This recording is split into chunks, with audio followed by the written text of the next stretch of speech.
Bom dia a todos e a todas. Obrigado a vocês pela presença no dia de hoje na Universidade de São Paulo.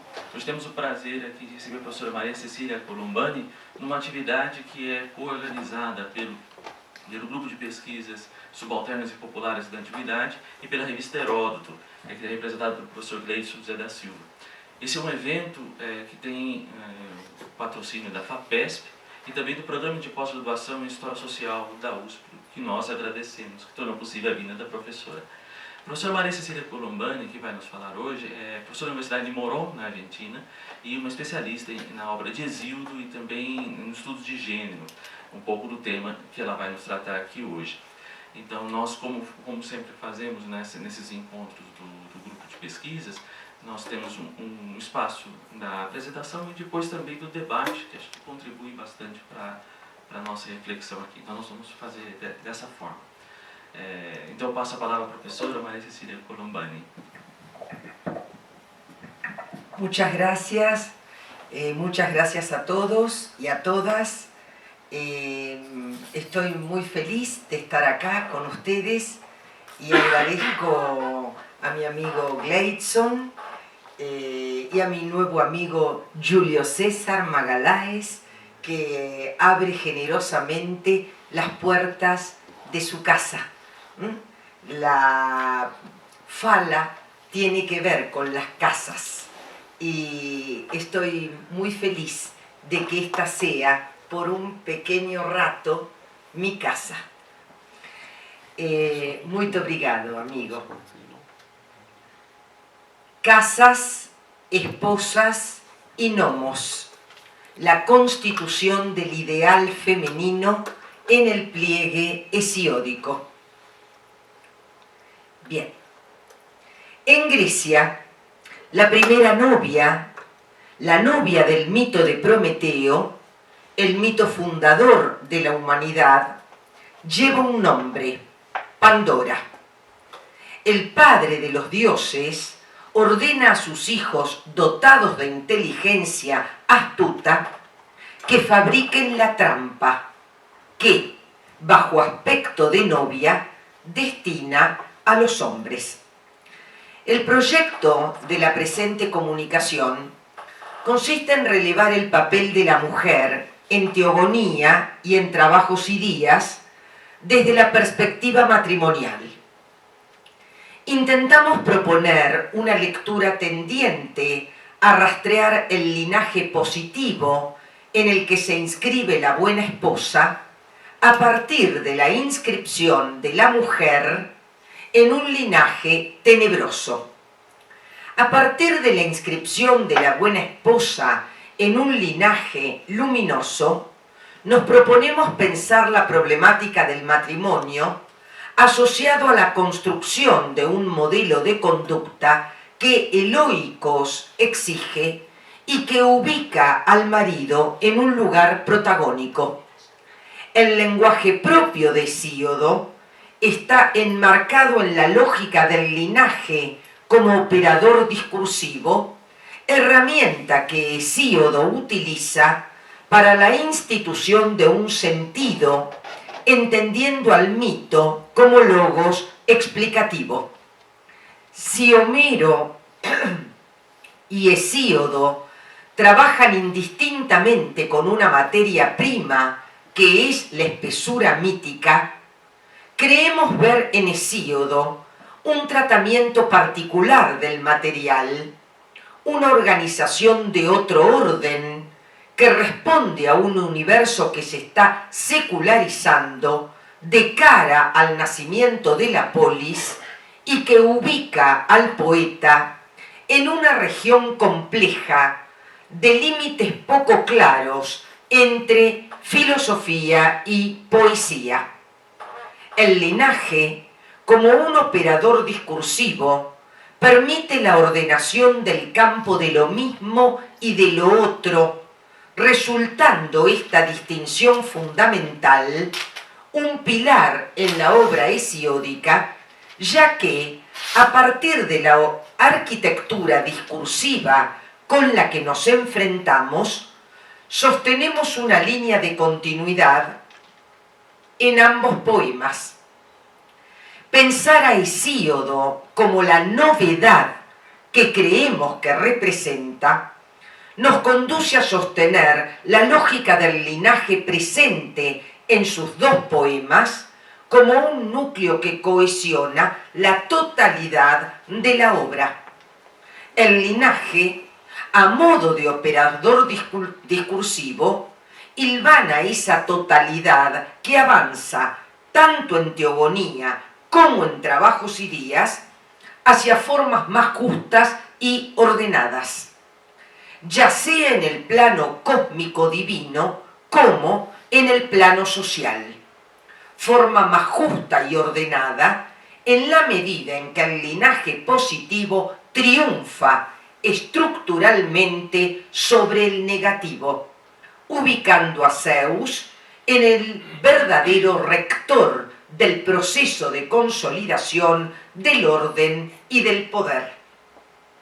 Quedan delineados en los dos poemas dos territorios conceptuales definidos en términos de linaje, uno diurno y otro nocturno, uno positivo y otro negativo, uno de matriz luminosa, otro de cuño tenebroso, que permiten clasificar esa totalidad, ese holon, que incorpora tanto al mundo natural como al humano en un sistema compacto de significación. Esto no implica que no aparezcan ambigüedades y mezclas, bifurcaciones y atajos en el diagrama de fuerzas de esos dos linajes, diagrama que constituye la llave que posibilita las ambiciones de Hesíodo, cito Rodríguez Adrados, ambiciones, por así decirlo, unitarias, esas grandes y complexivas descripciones que, además, al menos en el caso de los dos primeros poemas, representan una visión idealizada. El progreso del mundo consiste en la implantación del orden de Zeus que garantiza la justicia. Fin de cita. La progresiva organicidad de los tres sistemas, el cósmico, el divino y el humano, supone un diagrama de tensiones sobre los que se asienta dicha organización. Lo diurno y lo nocturno, lo positivo y lo negativo, lo aceptable y lo rechazable, lo legal y lo ilegal, lo justo y lo injusto. En última instancia, reproduce la tensión de opuestos que da cuenta de la naturaleza misma de lo real en su conjunto.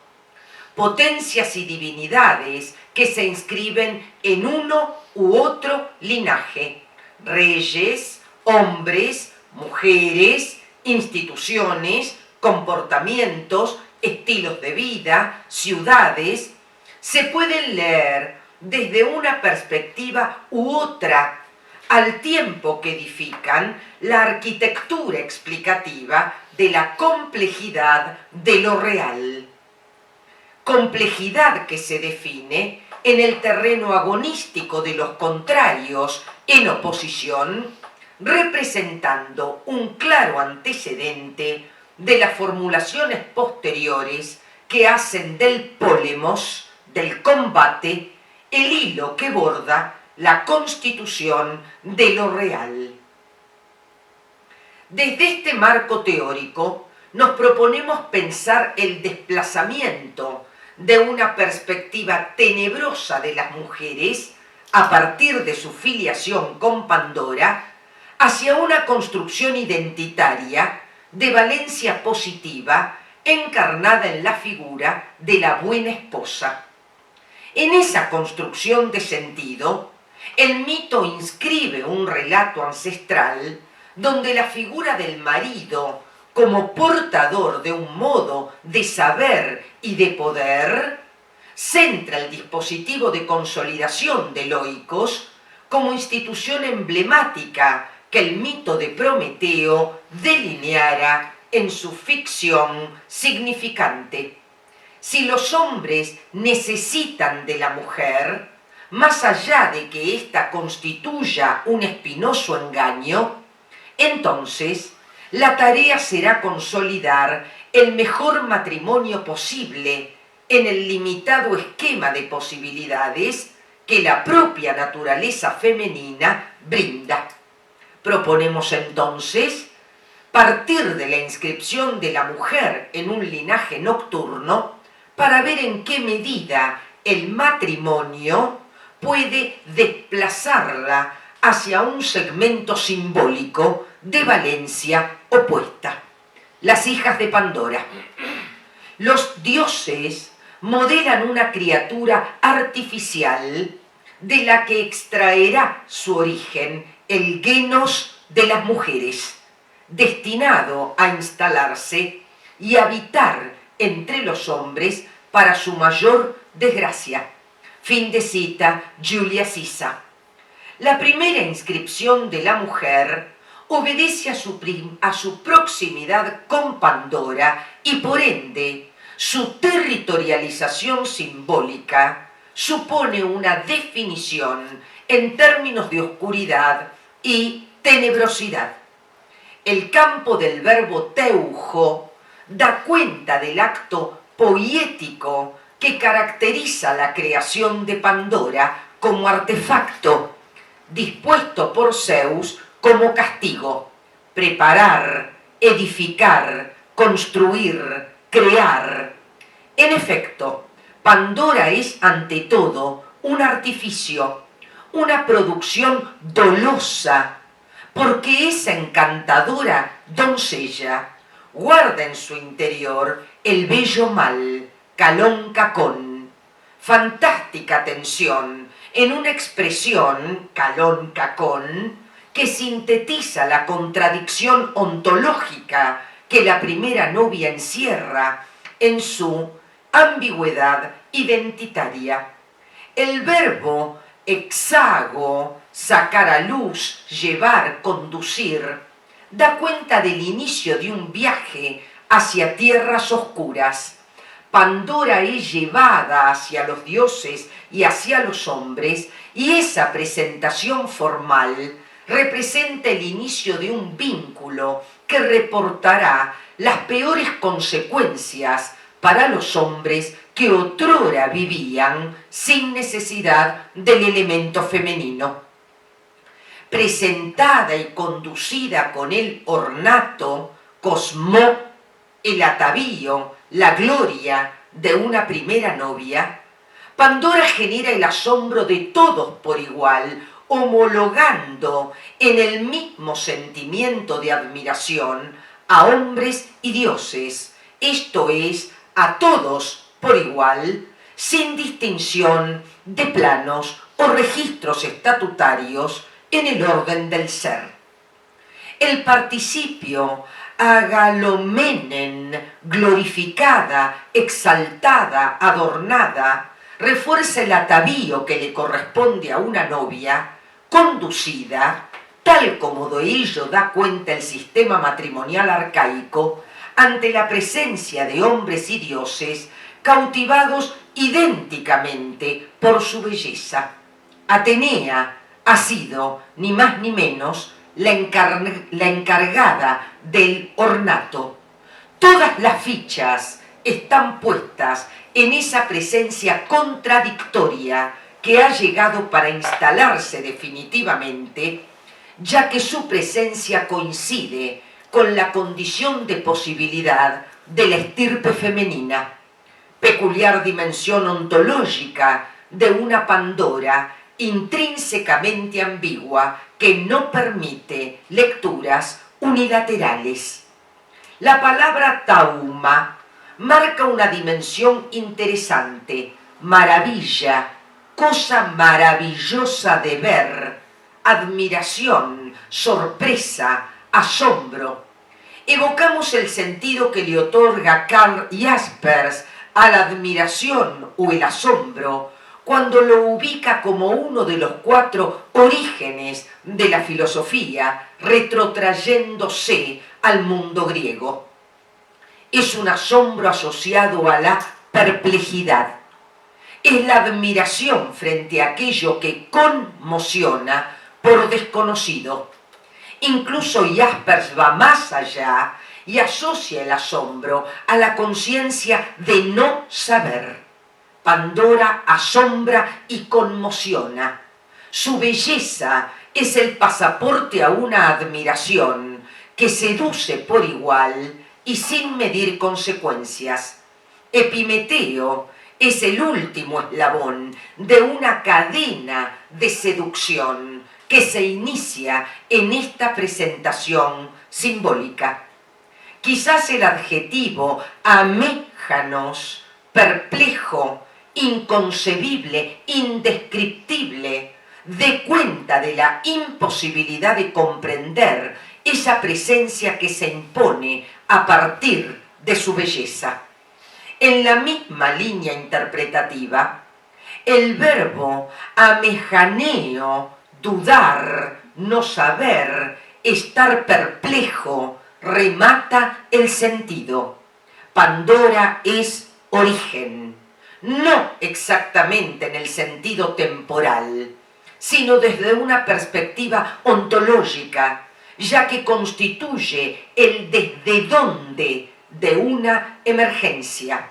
La expresión ectesgenos alude precisamente a ese punto del origen, de la fuente en tanto condición de ser, de lo que de ello deriva, y lo que deriva es la raza de las mujeres más femeninas, gynaikon celuteraon, enfatizando con el grado del adjetivo celus, femenino, mujeril, delicado, tierno, las marcas del colectivo.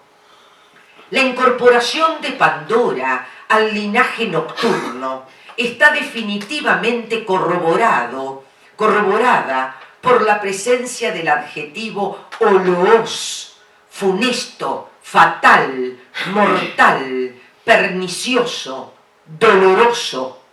Así, oloioingenos es la marca de una serie de asociaciones semánticas que ubican a Pandora en el umbral de la noche, emparentada con las potencias de valencia negativa que abren el panorama de lo otro. Si atendemos a los significados, se abren tres campos: el del daño, pernicioso, el del dolor, doloroso, y el de la propia muerte, mortal.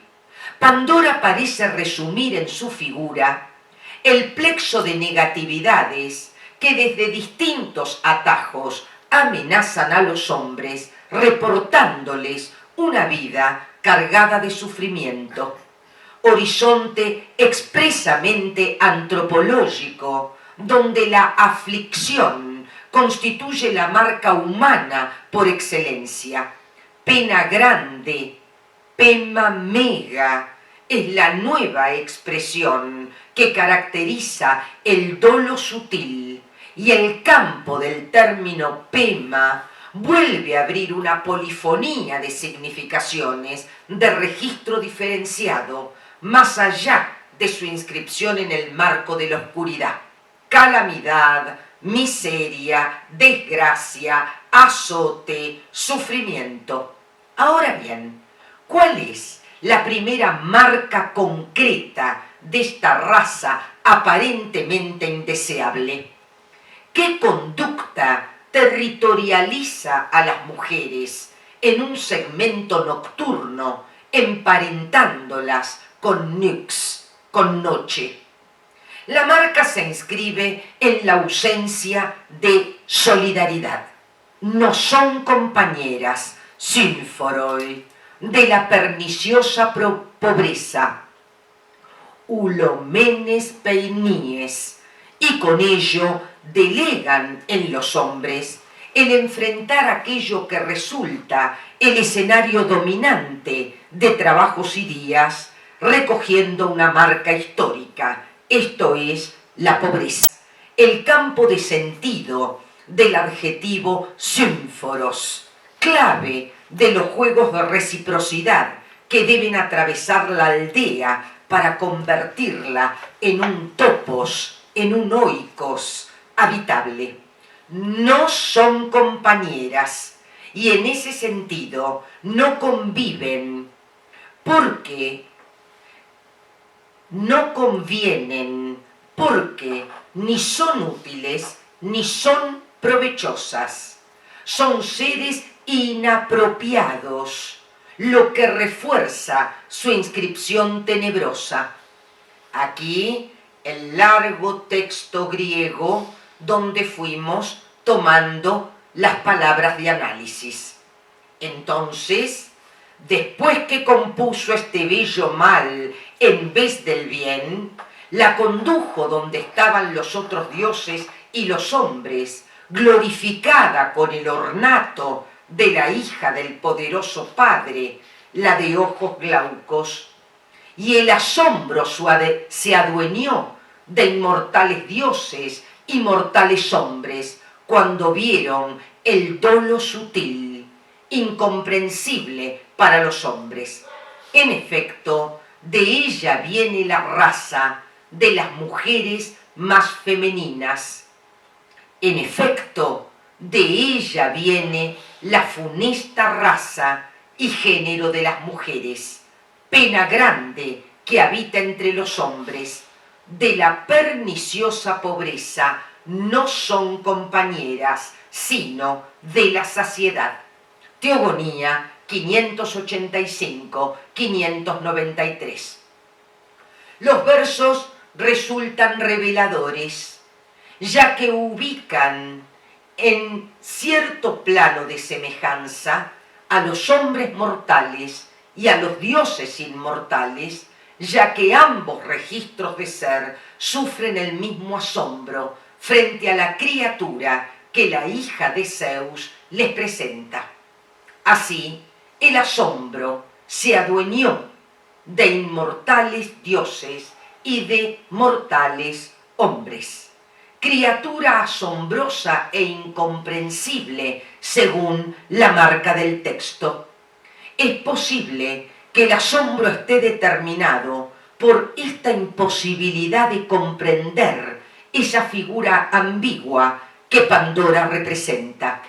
Un dolo sutil, dolon aipun, que ha llegado para trastornar la vida de los pobres mortales, porque de ella nace la estirpe de funestas mujeres, duplicando la ambigüedad intrínseca que la propia Pandora ostenta.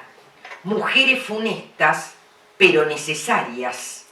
Mujeres que constituirán la fuente de infinitas penurias en el oikos, pero que, al mismo tiempo, ambiguamente, siguiendo la lógica de la ambigüedad del mito, al mismo tiempo, son el mal necesario que su vientre gestante implica. Al mismo tiempo, es apariencia, inaugurando el campo típicamente femenino de tapseudea, las cosas aparentes. El adjetivo remite a la idea de engañoso, no verídico, irreal. Pandora tiene apariencia, sin ser ella misma una casta doncella. Los hombres vivían sin la necesidad de las mujeres, ya que, cito, en todos estos relatos, más allá de las diferencias de género literario y de contenido, se descubre un mismo esquema narrativo. Las mujeres son un suplemento, una pieza agregada a un grupo social que antes de su aparición era perfecto y feliz. Ellas forman un genos aparte. Fin de cita, Julia Sisa.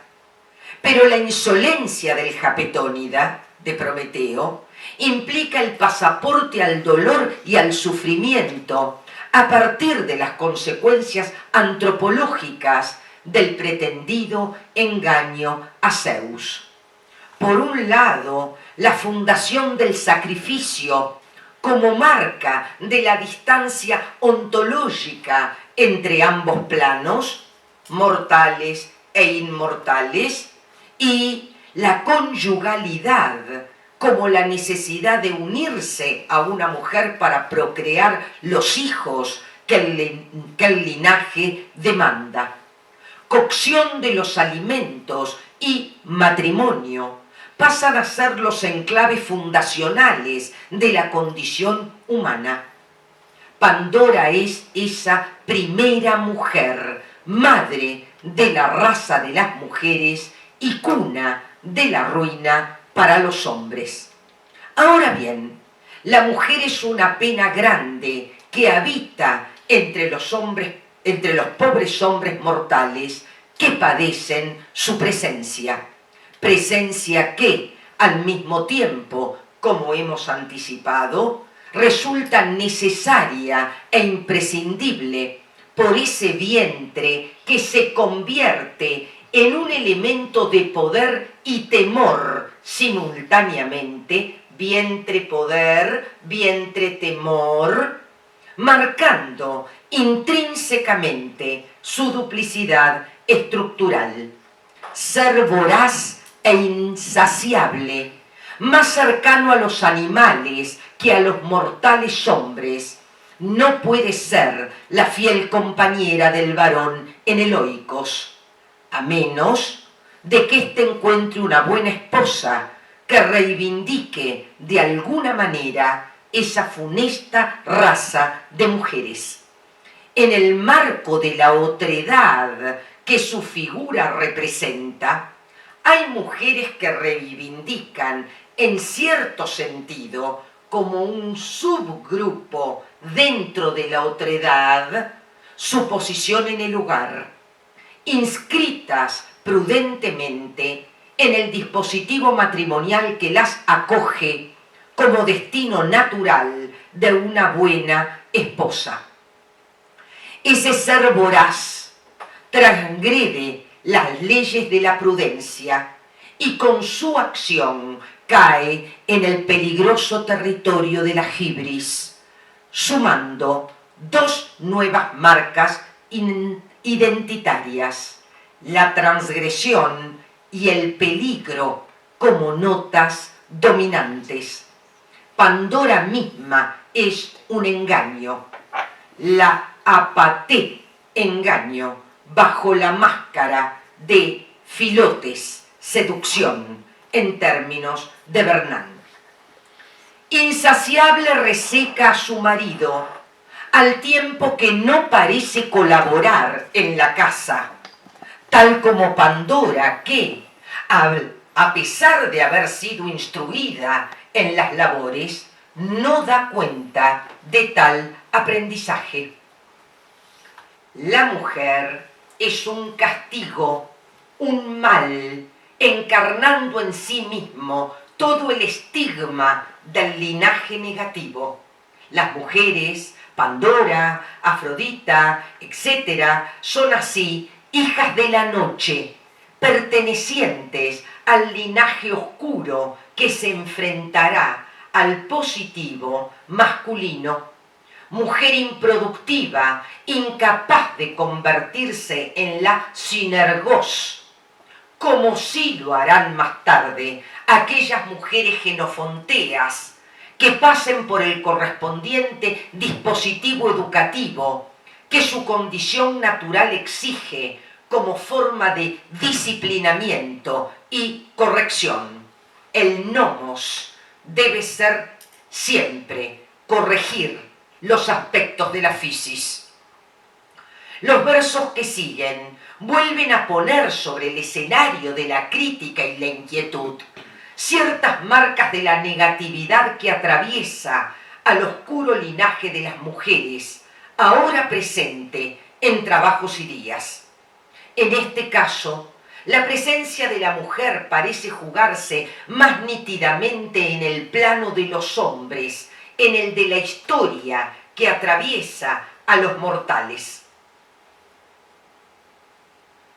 Que una mujer no te engañe la mente amante con un vestido entallado, parloteando seductora en busca de tu cabaña. Quien confía en una mujer, ese confía en ladrones. Una primera referencia se inscribe en el universo sexual.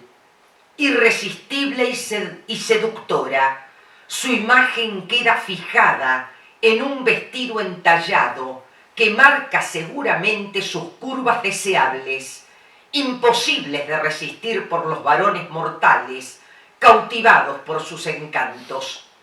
Son estos atributos lo que obnubilan la mente, non, ya que sabemos que el amor afloja los miembros y oscurece la razón.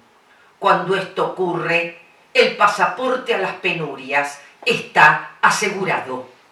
La segunda marca obedece a la condición de la mujer de parlotear sin parar, interesada en el granero y en la cabaña del varón. Parloteando seductora es la representación canónica de la mujer que la mujer arrastra desde tiempos inmemoriales. Haimula cotilusa. La dimensión del verbo abre una brecha entre la palabra que merece atención, la palabra del varón, y el parloteo vano de quien no está habilitado para tomar reflexivamente el logos por su capacidad natural. Incipiente partición que a lo largo de la historia hará de las mujeres seres que pronuncian una palabra menor en su peso y contenido en relación a la palabra cargada de sentido de los varones, a quienes pertenece la reflexión como marca identitaria, a diferencia de la emotividad e impulsividad femenina, rasgos arquetípicamente femeninos, difíciles de conciliar con el nomos y fuertemente asociados a la fisis. El final de los versos ubica a la mujer en un lugar que compromete su moral, transgrediendo nuevamente el nomos como aquello que regula la vida en el oikos o en la aldea, y transgrediendo la actitud ética que la ley impone, la mujer aparece como un ser predador, rapaz, nuevamente asociado a la naturaleza animal e íntimamente asociada al interés de la riqueza o por la riqueza mal habida. Este punto la convierte claramente en una transgresora del nomos que regula las relaciones de reciprocidad, ya que sólo el trabajo inscrito en la justicia y la virtud como pilares éticos puede conducir a la riqueza o al bienestar. La mujer aparece así como un ser codicioso, incapaz de colaborar en aumentar el granero. Su presencia predadora es antieconómica y antipolítica, ya que no sólo contribuye a sostenerlo o engrandecerlo, sino que lo pretende sin escrúpulos. Quien confía en una mujer, ese confía en ladrones. Es la definitiva territorialización de la mujer en el indeseable topos de la otredad, marcado por una tenebrosidad que la ubica en ese linaje nocturno, temible y amenazante. Mujer transgresora de las normas ancestrales, pura emotividad e impulsividad que contradice el universo regulado de las pautas de la convivialidad masculina. Criatura acósmica que con su conducta hackea el orden social, íntimamente asociado al orden cósmico que Zeus, como garante, dispone y mantiene desde su poder regio. La mujer no parece obedecer a las reglas de un oikos, y un oikos desajustado trastoca la totalidad del tejido social. No hay distancia entre la normatividad del hogar y la regulación de lo socio-cósmico. Es necesario encauzar esa otredad que esta mujer castigo representa para que quede integrada en el marco de lo regulado por el nomos, en absoluta coherencia con lo vertido por el poeta a lo largo del poema. Si la mujer está asociada al mal, a la falta y al peligro, entonces su elección, instrucción, es tema de preocupación y constituye un topos sobrecargado de valoraciones, exhortaciones y prevenciones, sobre todo las que, como es Pandora, siembran la destrucción entre los hombres, las que absorben sus esfuerzos y energías, pero resultan imprescindibles para su reproducción y placer. Domingo Plácido, fin de cita. El modo de encauzar a la mujer es territorializarla, espacializarla, fijarla en el espacio político del oikos como geografía de secuestro. Utilizamos el término en el sentido Foucaultiano de espacialización, fijación. La mujer debe ser espacializada en el ámbito regulado del oikos para subvertir sus marcas amenazantes y peligrosas.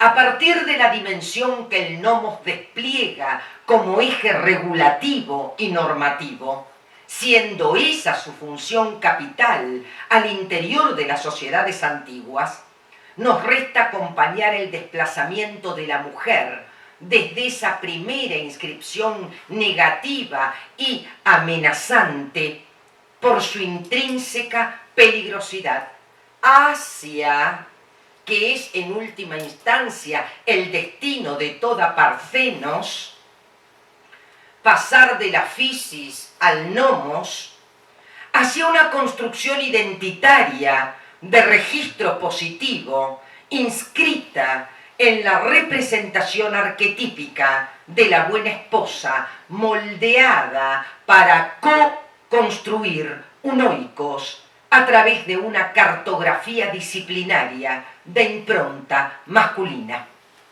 Último tópico, no todo está perdido. Control y disciplina. El texto griego, a tiempo, lleva una mujer a tu casa, cuando no te falte mucho para los 30 años, ni se te agreguen muchos más, pues ese es un matrimonio oportuno. La mujer tenga 4 años de púber y en el 5º se case, una virgen de esposa, para que le enseñes costumbres respetables y principalmente de esposa a una que de ti cerca vive, mirando bien todo alrededor, no sea que desposes motivos de risa para tus vecinos, pues el hombre no se lleva nada mejor que una mujer buena, ni, en cambio, nada más terrible que otra mala, al acecho de la comida, la que al hombre, aunque sea fuerte, lo consume sin brasa y lo entrega a prematura vejez. Trabajos y Días, 695, 705. La poesía didáctica de Hesíodo está pautando el nomos matrimonial. El matrimonio es el kairos de una elección prudente, si el varón sabe escoger una buena mujer dentro del colectivo que, como sabemos, tiene en el imaginario hesiódico una perspectiva, lo que la normatividad matrimonial exige en el marco del juego de alianzas propias del mundo arcaico. Los roles pedagógicos quedan claramente definidos y las edades adecuadas para la misión educativa también. Corresponde al varón doblar en edad a su mujer, porque la combinación entre la experiencia masculina y la maleabilidad femenina harán posible el éxito del dispositivo político-pedagógico. La paideia femenina exige naturalmente un espacio afín a la tarea. Toda empresa disciplinaria necesita de un topos que garantice la viabilidad de su funcionamiento. De allí la recomendación retórica de Hesíodo a su interlocutor: a tiempo lleva una mujer a tu casa. La dimensión del verbo hago, conducir, abre el mapa de las relaciones de reciprocidad. El varón conduce y la joven se deja conducir, en lo que constituye la primera marca del ritual matrimonial. La mujer es conducida al oikos del varón. La casa se convierte así en el territorio estratégico de una construcción subjetiva ajustada al nomos matrimonial. Esta disimetría de edad es la que conviene, teniendo en cuenta el destino abierto que un matrimonio puede tener, ya que el mismo puede convertirse en un buen matrimonio o en un verdadero calvario. Siempre se juega como telón de fondo la asociación matrimonio-kairos, matrimonio-oportunidad, pues el que acabamos de describir, ese es un matrimonio oportuno. Gamos de toijorios hytos. La elección debe ser estratégica, porque un mal matrimonio es verdaderamente una ruina, un pasaje al dolor y al sufrimiento. La tarea pedagógica de cuño patriarcal se inicia luego de una nueva advertencia retórica: desposa una virgen, partheniken de gamein, como el nomos indica, y la gesta radica fundamentalmente en enseñarle costumbres respetables, idea kedna. No debe asombrarnos el contenido de la operación pedagógica.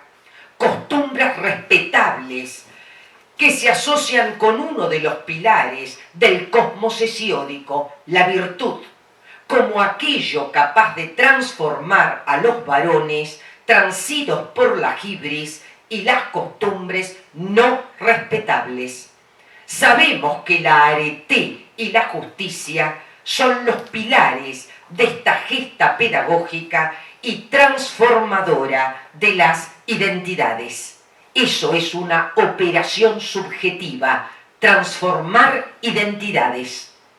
Como ya anticipáramos, la elección de la mujer es estratégica y constituye el kairos de una vida honorable, porque de fracasar en la elección, el varón puede convertirse en el hazme reír de sus vecinos, quebrando con ello su reputación y buen nombre. El matrimonio se convierte así en una institución que permite el pasaje de la physis al nomos, porque constituye un territorio transido por la normatividad y regulado por las costumbres asociadas a la mismísima regulación cósmica. Un buen oikos es una microestructura de poder que reproduce la normatividad del cosmos en su conjunto, porque ambos, oikos y cosmos, están transidos por una legalidad que le es inherente. Elegir una mujer que viva cerca del varón puede constituir un signo de control si asociamos la advertencia a la posibilidad de que esa mujer sea la que lleva a la ruina al varón que recibe burlas. Recuerdo el verso: y principalmente de esposa a una que de ti cerca vive. Es el consejo retórico de un poeta preocupado por cubrir todos los frentes que garanticen una reconstrucción moral a partir de la degradación antropológica que el mito de las edades desplegara con fina maestría. Como el matrimonio constituye un valor fundamental en las sociedades arcaicas, como modo de consolidación del tejido social, y como su destino es incierto a partir de la elección de la compañera, el tópico constituye un nudo de preocupación insistente en la obra hesiódica. Los versos vuelven a insistir sobre el tema cuando el poeta advierte. Recuerdo el verso: pues el hombre no se lleva nada mejor que una mujer buena, reafirmando con ello la idea de la buena elección. Una elección ajustada a nomos es el pasaporte a la felicidad y a la tranquilidad, teniendo en cuenta que lo contrario es el pasaje a la infelicidad más penosa. En este dispositivo binario que define la buena esposa en contrapunto con la mala mujer, las características de esta última constituyen una reafirmación de las marcas femeninas por excelencia, inscritas en un linaje nocturno asociado a noche como potencia rectora. ¿Y cuáles eran aquellas marcas? Una mujer voraz, que come y come y come y come, nuevamente animalizada, que vive al acecho de la comida. Mujer hibris, cuya impulsividad la convierte en un puro gaster, en un puro vientre, insaciable, como analizáramos en versos anteriores. Pero también una mujer peligrosa que puede hackear el poder del marido consumiéndolo. Esto abre una dimensión interesante que se juega en las relaciones de poder entre los cónyuges. La verdadera ruina, asociada al temor, está marcada por un poder femenino que se afirma sobre el poder masculino, neutralizándolo.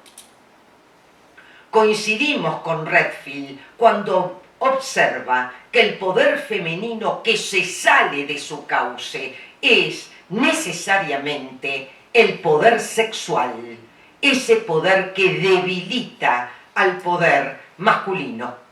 Poder femenino nefasto y amenazante, ya que al marido, cito, lo consume sin brasa y lo entrega a prematura vejez. Una mujer que precipita la ruina y hasta la muerte del varón es la peor marca de una alianza mal consumada. Frente a esta mujer, el oikos se vuelve acósmico, como se vuelve la polis acósmica, cuando se enseñorea la injusticia a partir de los reyes devoradores de dones, los dorofagoi. La estructura es la misma.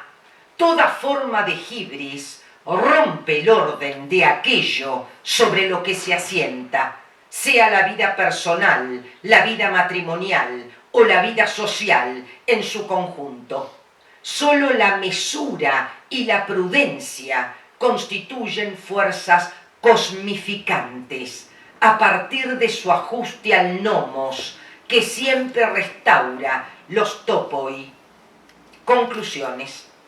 Nuestro proyecto ha pretendido relevar la representación de la mujer en teogonía y en trabajos y días, priorizando una dimensión matrimonial a partir de la consolidación del oikos como estructura normativa y regulativa que trabajos y días diagrama, consolidando el pasaje de la physis que la mujer parthenos parece representar al nomos que el matrimonio como institución, como práctica social, inaugura.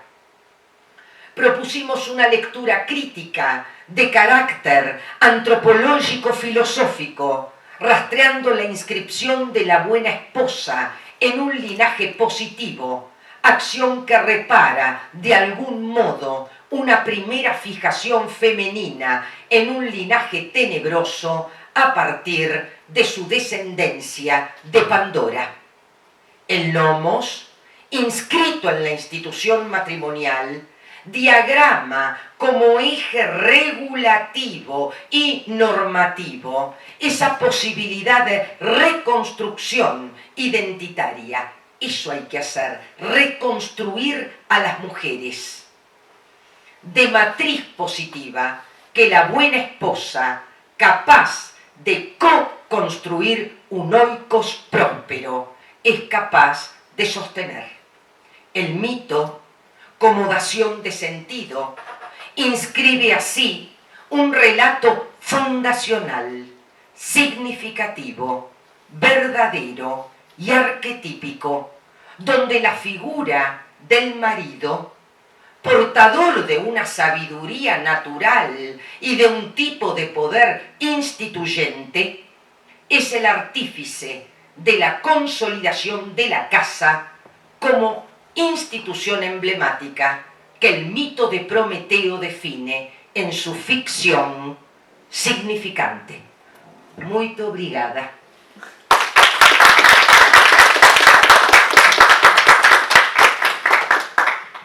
Muchísimas gracias por el esfuerzo de escuchar en otro idioma. Muchísimas gracias por haber estado aquí en un día difícil, en un día duro para ustedes. Muchas gracias. Muchas gracias, Julio. Muchas gracias de corazón. Gracias, amigo. Nós agradecemos muitíssimo a sua fala instigante e, de fato, é um momento agora de também compartilhar um pouco essas suas ideias com a assistência. Eu abro então a palavra para vocês, se vocês têm alguma questão a fazer à professora.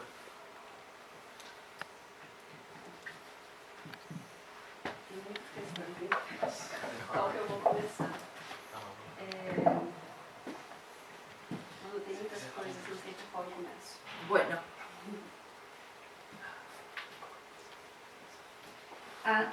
Bom, primeiro eu gostaria de agradecer.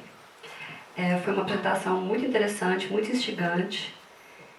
E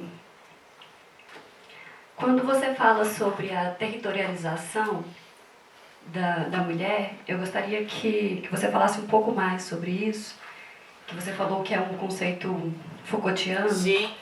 E aí eu gostaria de saber como que você aplica, que eu fiquei muito interessada nesse conceito de espacialização da mulher no oikos.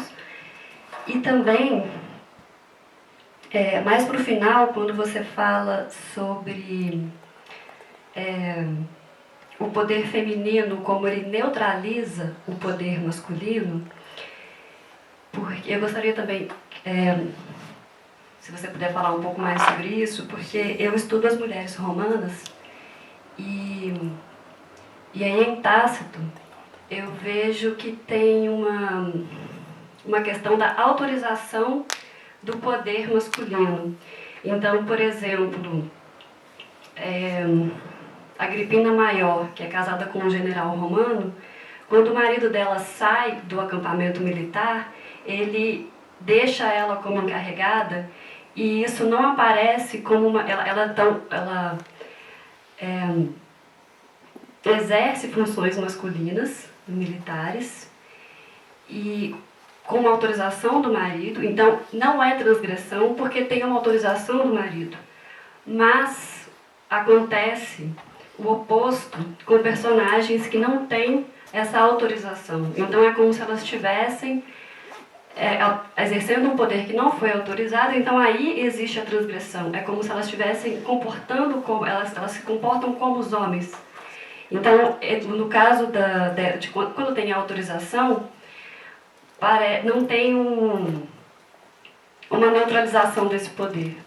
Mas quando não tem, aí tem a neutralização. Então eu queria saber se também acontece esse mesmo mecanismo. E ainda mais uma terceira pergunta é sobre a culpabilização dos homens. Porque isso também com os romanos, o discurso punitivo é muito forte, né, dos homens punirem as mulheres adúlteras principalmente. E se eles não punem, né, pela lei de Augusto, eles são processados como cafetões, como se eles estivessem prostituindo as suas esposas. Eles não puniram as esposas, então eles são culpados. Então eu queria saber também se tem essa lógica da punição do homem, porque eu vi que tem a questão dos vizinhos rirem, né, quando o homem não escolhe uma boa esposa, e o conselho dele escolher uma boa esposa para que ele não seja objeto de riso dos vizinhos. Mas, sim, e aí, além do riso, se existem medidas punitivas também aos homens no mundo grego. São essas minhas perguntas. Muchas gracias. En primer lugar, está bien detectado, y yo misma lo he dicho en la fala, mi modelo de instalación en la lectura de Hesíodo incorpora a veces conceptos propios de la teoría Foucaultiana o del pensamiento Foucaultiano. El espacio es un territorio político. La territorialización, sinónimo de espacialización, en tanto brindar un espacio, fijación o secuestro, todos términos propios de la concepción del poder, de los mecanismos de poder en la concepción Foucaultiana, tienen que ver con lo que Michel Foucault denomina modos de subjetivación. Para lograr una empresa subjetivante es necesario un espacio afín, es necesario un territorio afín. Para moldear un determinado escolar, estudiante, yo necesito un espacio que colabore política y estratégicamente con esa construcción. Si necesito crear un determinado modelo de obrero, entonces habrá un espacio afín que moldee subjetivamente ese obrero funcional al modelo del capital. Por ejemplo, el oikos, en el caso de Hesíodo, diría yo, en el caso de Jenofonte, diría yo, en buena parte de la literatura clásica, el oikos es un espacio político, porque es el espacio de territorialización de lo femenino y es el espacio apto para que se lleve a cabo la tarea correctora de lo femenino. Los sistemas de docilización de los sujetos necesitan también espacios afines para quitar la peligrosidad de los sujetos. En realidad, este aula, si es un aula de estudiantes o es homologable a un aula de estudiantes, esta distribución no es aleatoria. Esta distribución es política. Los alumnos se quedarán 4 horas ahí sentados evitando dispersiones. Digo, el espacio opera como variable tecnológica y el hogar es una variable tecnológica. La segunda pregunta. No me la acuerdo. Voy a... La tercera, la de la punición, la tercera. Muy bien, muy bien, muy bien. ¿Dónde está la neutralización del poder? Bien. Lo tomé, que es hasta donde el texto da, ¿no es cierto? Hasta donde Trabajos iría da. En una perspectiva sexual, la mujer puede en última instancia neutralizar la salud del marido. Lo tomo en ese sentido. Estoy queriendo leer en la intrínseca ambigüedad de Pandora, una Pandora con poder. En principio con el poder que atrae, que arrastra la diferencia. Desde su otredad, porque todo el texto llevó a mostrar la tensión entre lo mismo y lo otro, entre la mismidad y la otredad como categorías antropológicas, eso otro tiene poder. Tiene poder, y ese poder se evidencia, por ejemplo, en poder consumir sexualmente al marido. Porque hay un poder sexual en Pandora. Su belleza es sinónimo de poder. Su seducción es sinónimo de poder. Seduce a todos por igual, neutraliza la posibilidad, en última instancia, de la prudencia, de la distancia respetable que el circuito erótico amoroso puede traer. Hombres y dioses están entregados ante esa belleza. Eso es un poder extraordinario. Entonces, lo pensé desde esa perspectiva, un poder que es en el juego de las asociaciones, en el juego de las ambigüedades, un poder que es temor, un temor por parte del hombre. Se está inscribiendo en última instancia, si uno mira arqueológicamente, si uno mira, y vuelvo a utilizar la arqueología Foucaultiana para pensarlo, si uno desciende a las capas, está leyendo, está apareciendo los vestigios del poder temeroso de la vagina femenina. Esa vagina que parece poder consumir al varón. Eso es una forma de poder. El último. La culpa. 2 elementos. Primero voy a poner la culpa en el lugar que más simbólicamente aparece en el texto. Y es la culpa de la transgresión de Prometeo. Prometeo ha transgredido estatutariamente los respectivos espacios al querer engañar a Zeus. Le jugó una carta brava, lo quiso engañar y entonces se genera una serie de conductas que tienen que ver con la forma de culpar a Prometeo.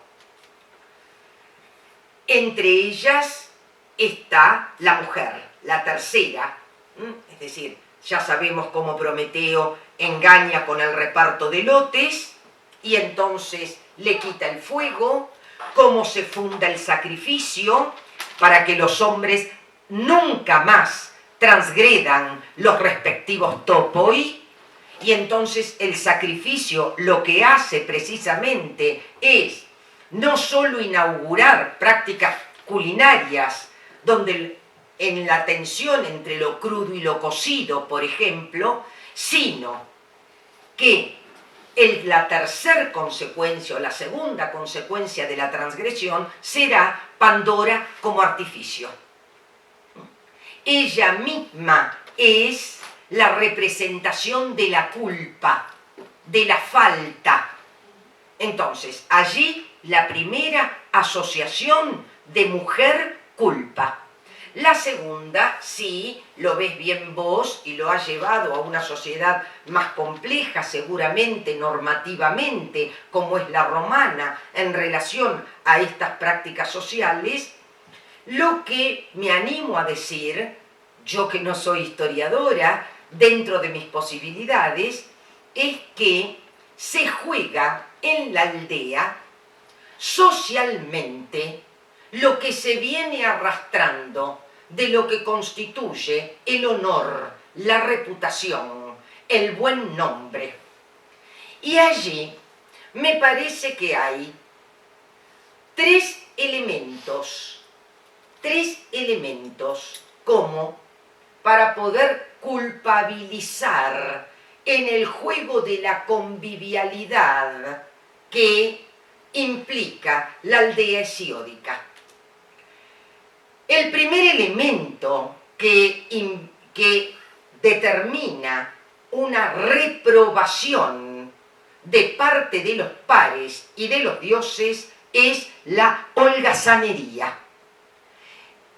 La falta de trabajo, no trabajar, ser un holgazán, ser un zángano que vive del trabajo de otro. El trabajo representa normativamente un eje de legalidad que parte las relaciones vinculares en la aldea.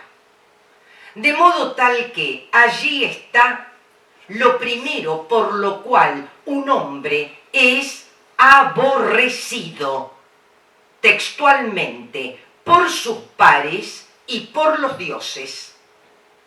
El segundo elemento que voy a pensar, o que tu pregunta me hace pensar, es el hombre transido por la hibris.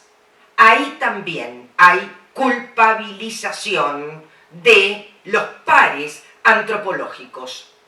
Y en esa perspectiva de la hibris, tan cercana a la adiquía, a la injusticia, hay un elemento fundamental que implica la reprobación, la culpabilización, y esto es no hacer los debidos sacrificios a los dioses. Ese es otro elemento que desterritorializa, en sentido Foucaultiano, desterritorializa al hombre. El tercero, la mujer. Una mala mujer desterritorializa el honor del hombre, la fama, la doxa, el buen nombre. Muchas gracias.